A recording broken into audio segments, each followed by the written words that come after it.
Good morning. Happy New Year. I haven't been recording much of anything because I've been trying to work on some bigger projects and I keep getting derailed for various reasons. And for the couple people that that watch these or listen to these, I guess, that I don't interact with on Discord. Short version is that the one project for looking at the Division video game series keeps getting derailed in part because I can't tell the difference between the fact and the fiction. So to give an example, the fictional universe of the video game is based on factual events and documents.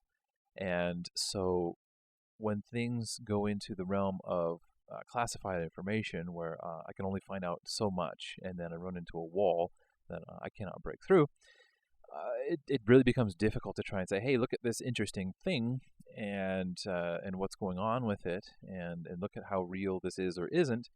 Here's where the disparity between reality and the game exists when I can't actually prove that, when I can't actually show that. So the specific example would be Operation Dark Winter was a legitimate simulation that was done in 2001, I think the latter portion of 2001. Well before the Twin Towers thing. And it was basically simulating what a smallpox pandemic would look like. And it's a real thing. Like it was a real exercise that was done, and there were conclusions that were found from it. And what's kind of amazing is that nothing was really done afterwards, directly associated with that activity. But a few years down the line, there was a Presidential Directive 51, signed by then President George W. Bush, and the bits that are not classified discuss the creation of a temporary office which supersedes the authority of all the branches of the government in order to ensure the continuity of government during a significant emergency. So, end of the world sort of scenario, do what you need to do in order to make things happen. So those two pieces of data really exist. They are true and they're real. And so the thing is, though, that not all of that document is declassified. We don't know what's in the rest of it. And there are previous documents of a similar nature, former presidents have had their own versions of that, which this one then superseded. So we have a glimpse of what is possible, and that's kind of it. And so with the storyline being that the president basically created a secret agency who had people who were being trained with advanced technology in order to ensure the continuity of government during a great emergency. It's like, how do you say that that's not real now? How do I prove that that's the fiction that this game was just sort of inserting, just kind of the fun and the setting in the background? Especially if you look at what's going on with all of the QAnon stuff. Now, myself, I am a skeptic, probably at best, but I still look at the things as part of my exercising possibilities. I enjoy understanding what's possible, and I can't do that by standing around in my own head. I have to see what other people are looking at, what other people are researching, what other people are digging into. And so I still like to see what those folks are saying, and to the degree that I've been able to dig into stuff, it's like, hey, if what they're promising is going to happen, great, that'd be awesome. There are some really lofty pie-in-the-sky desires that that community has for the direction of the country and all that kind of stuff, if not humanity as a whole, given the scope of some of the things they talk about. But hey, if that's going to really happen, then great. Don't have any faith in it, but I at least want to be up to speed on what the potentials are. What is possible and what is it that people are talking about being possible. Then I can do my own homework to figure out what's really probable. So anyway, yeah, that's sort of that project. Aside from what I've just described to you, screenshots, storyline elements, that kind of stuff, is not all that helpful. On top of that, I did finally get in the books on a bodyguard of lies, and these were written back in the '70s, or published, excuse me, published in the '70s. I don't know when they were written. They were published in the '70s, around the same time as the other book I read last year, which was Messengers of Deception, UFO Contacts and Cults. And part of the reason why I picked up these other books is that Messengers of Deception was written as kind of an outsider's account of what someone saw going on inside of the UFO community, which is, again, if you read that book and look at the things discussed, the traits of the old UFO cults, the QAnon thing is just awash with all the same exact stuff, which is part of where I went from being a tentatively positive believer, so to speak, to being a downright skeptic, because when you see the same things happening over and over and over again, when you see the same patterns over and over and over again, it's really hard not to default to seeing the beginnings of that pattern start to play out and then not guess or not assume that you know what's coming next. And so looking at the life cycle of those different UFO contacts and cults, the things that they were doing and all that kind of stuff, the QAnon movement was basically at the early stages of one of those other movements that have been around for maybe almost 100 years, depending on how you would want to differentiate the nature of those kinds of groups.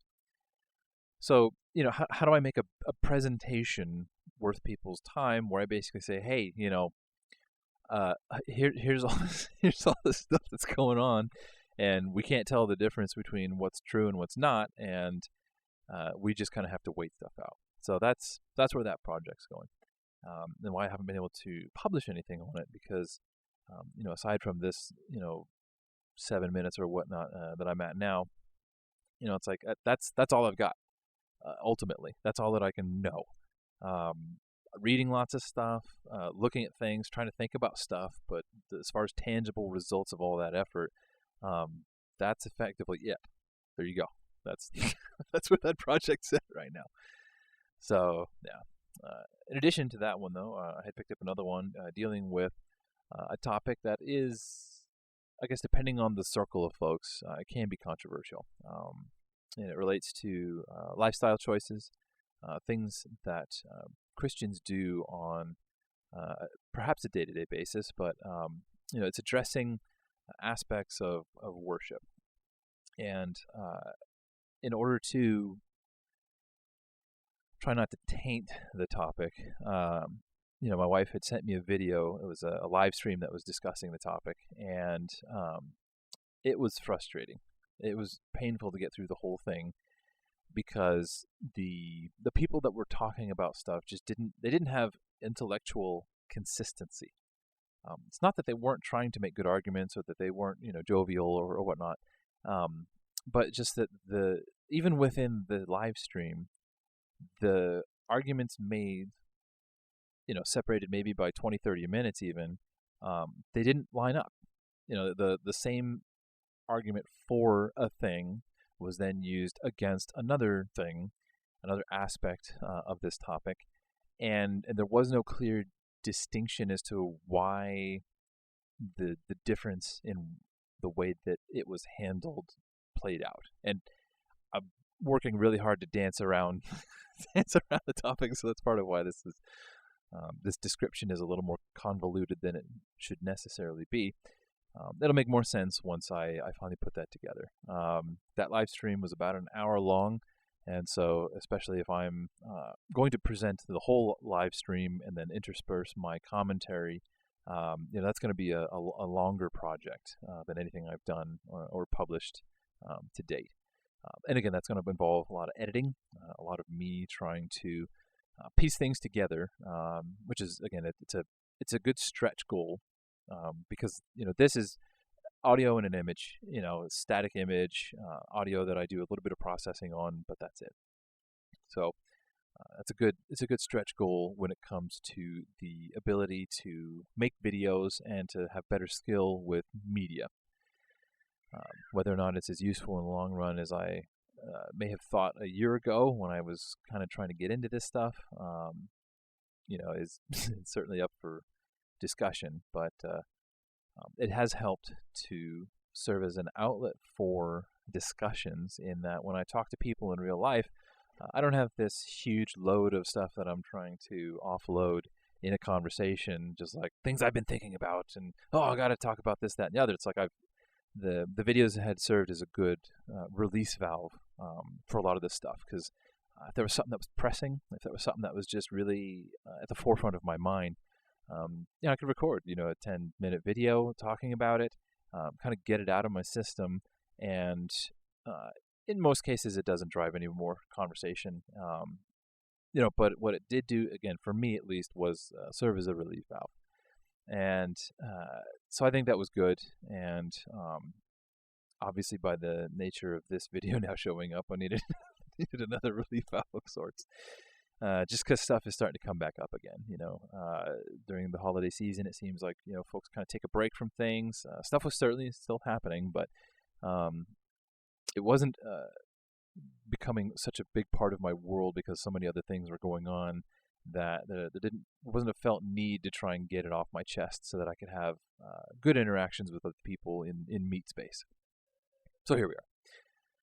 And the one that's really been pressing upon me now is how people are reacting to the refining fire of these current circumstances. In that 2020 and 2021 now is looking to be along the same trajectory.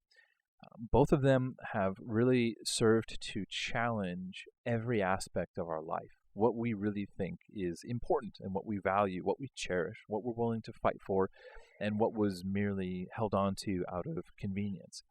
And so the positive aspect of this is that, depending on how you want to look at it, the positive is it's going to happen either way. The refinement is going to occur either way, where people are going to find that positions they held on various topics are no longer something that they can abide by. There's just not enough time and energy to sustain the effort to hold that particular ground, intellectually speaking. And that's not necessarily a bad thing. Again, this is a focusing, not an elimination. It's not saying that these things aren't true, but what it's doing is it's amping up the discussion on relevance.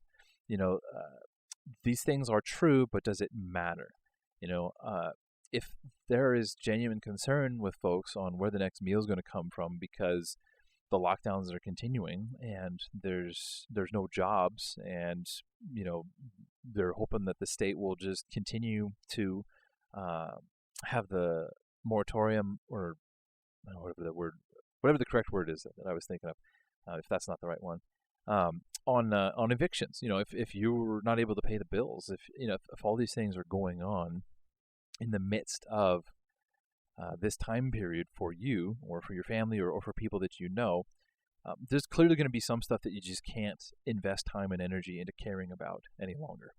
And I think that if folks don't see that as a negative thing, but as a positive thing, again, it's a focusing of time and attention, it's helping us to sort stuff in a way that when we're in times of abundance, when we can afford to just waste time, when we can afford to be hyper-specific on our convictions, on our intentions and the things that we want, we're no longer in that kind of a time period. An automotive example might be that, if you've got a great job and you've got good credit and you want to buy a brand new car, then you're going to have, I want this trim package, I want that, I want this color, I want that color, I want this brand, I want that brand. Well, maybe do I want 2 doors, do I want 4, do I want a manual, do I want automatic, all these kinds of things could play into the decision. But if you can't afford a new car, if your credit's terrible, or you just don't have a lot of resources on hand, and it's like you got $1,500 to put towards a car because you need to be able to commute to try and find work to get or to sustain the job that you've already got. the selection criteria is not going to be nearly so vain. It's not going to be nearly so superficial. Again, not that trim packages or the way that the transmission works or all that kind of stuff, like that isn't relevant at all. It's just that if you just need a car, it's not going to be. It's that's a focusing. it's not just about, hey, I want all of these things. Here's all of my criteria. It's I need a car. That's where I'm at. With respect to relationships, I've seen that same thing show up, where there are a lot of folks who are feeling lonely, but they are still holding on to, well, but my partner, my spouse, my companions, they need to fit all of these check boxes. They have to have all of these things. And it's like shopping for a brand new car. It's this whole idea. It's like, well, here's this expectation. Here's what I'm supposed to get out of it. And so instead of realizing, hey, this is all I've got, this is my budget, this is what's available to me, I've got 1,500, the equivalent of 1,500 relationship dollars, I will say, to invest. How picky can I really be when I'm interacting with folks? And is my pride getting in the way of adapting to the circumstances that I'm in? Because again, a $1,500 car, if my primary vehicle is wrecked, that's probably where I'm going to be. I'm not going to be able to spend, a bunch of money on stuff just due to life circumstances. So it's not going to have certain features and abilities that a more expensive car could have. And I could sit around and complain about that. I could be, oh man, if I could afford a bit, oh man, if I could just, or I could just learn to accept what is. It's like, this is the car that I've got, and I need to take good care of it because this is the car that I've got. And I need to get over my pride, get over my conviction towards specific things. Like if all I can get is a Ford, like as much as that's like, like that's the kind of thing, my little, tribalism, I guess you could say, with respect to brands. It's like, if I can't afford to sustain that tribalism and, some little Focus or something like that is all that's available, then I got to deal with that. I got to just drive the car, take good care of it, change the fluids, do maintenance, do service on it, all that kind of stuff, and get the most out of that car because that's what's available. And what we're seeing is that a lot of people's dreams are being dashed. A lot of people's hopes and desires are being ruined because the potentials are being taken off the table. It's like, oh no, you can't actually do this. You can't actually do that. You are stuck with this. But for Christians, that shouldn't be a problem. That shouldn't be something that really throws us off our game very much, because we're not promised anything material in this life. We're not promised peace and comfort. If anything, we're promised the opposite. We're told by God that, hey, your sanctification process is going to be painful, because it's basically going to create this contrast between the flesh, what we are by natural existence, and it's going to pit that flesh against the spirit, because the spirit's going to be trying to draw us closer towards God. And that's not going to be easy. We're going to be going against our very nature in order to be refined, in order to be focused not on the things of the flesh, on the things of this world, but on the things of God, on what God considers a priority, on what God considers valuable. And so in all aspects of life now, we're seeing this refinement. We're seeing this destruction of possibilities, and we're being tempted to look at it as a negative. One example of this I saw recently was, again, the framing of it, the timing of things was perfect. So, we have a decent sized house, my family and I live in, and we've talked about, what it would take to just get off grid. What about this house, do we have that we would be willing to give up in order to better able to raise our kids, or perhaps be further away from any sort of metropolitan areas. How small could we go? What could we give up in order to not be enslaved to a monetary system that is predatory at the least, to not be constrained by a world that is constantly pursuing sin. How do we make those sacrifices? And tiny houses were part of the conversation. It's like, hey, look at these kind of interesting little tiny houses. It's like, this would be kind of fun. It's like certainly not like desirable. It's like we don't like, oh, hey, yeah, let's go figure out how to go make a tiny house work. But, it's in that context of that conversation, it's like, well, look, if it's, give your kids to the state or go live in a tiny house, it's like, well, hey, let's make the tiny house work, like that kind of thing. And then I see this article that comes out within the past week or two where, now all of a sudden, because the communists are pushing everybody to tiny houses, everybody's supposed to be upset. Oh gosh, they might force you to not have as much of a mortgage, or, they might force you to, not have as many things. And everybody was, kind of getting upset about it, like, oh man, how could they take away all my stuff? Oh man, I got to have all my stuff. That's what it means to be American. Yeah, a turkey in every oven and a car in every garage, kind of stuff. And the materialism of it all was just like, oh goodness gracious, because here were people who were, nominally on the quote unquote right side of the political spectrum. People criticize those on the left for their idolatry, for topics on abortion, for divorce, for things like that. But then you got people on the right that are, neck deep in idolatry of materialism. So even there, because people have been focused on what they can have, what they want, what their ideals look like, they're viewing these changes that are occurring across the whole society as a negative thing as well. Like, oh gosh, I can't have all my stuff. So instead of realizing, it's like, well, hey, if you're nominally on the right, you're probably at least steeped in Christian morality, if not a Christian outright. But especially those who are Christians, it's like, the stuff that we have isn't what defines us. It's our relationship with God. The stuff that we have isn't what is supposed to be the priority in our life. And, the communists are going to take it away. Oh no, I still have my relationship with Jesus Christ. Nobody can take that away from me. And so perhaps instead of being upset that my time and energies are being directed by the outside, by the circumstances, by something other than, what I think would be ideal, I could instead, again, focus, be refined, reduce back to what matters most, and make that work. How do I make that relationship with Jesus Christ work?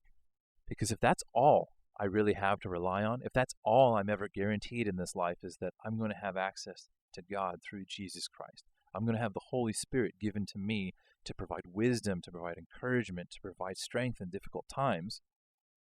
Well, if that's the car that I've got to drive, then I better take care of it. I better make sure that I'm not getting all prideful over it not being exactly the way I want it to be. So that's what 2021 looks to be holding. That's the changes that are going to come. And it doesn't matter who's in office.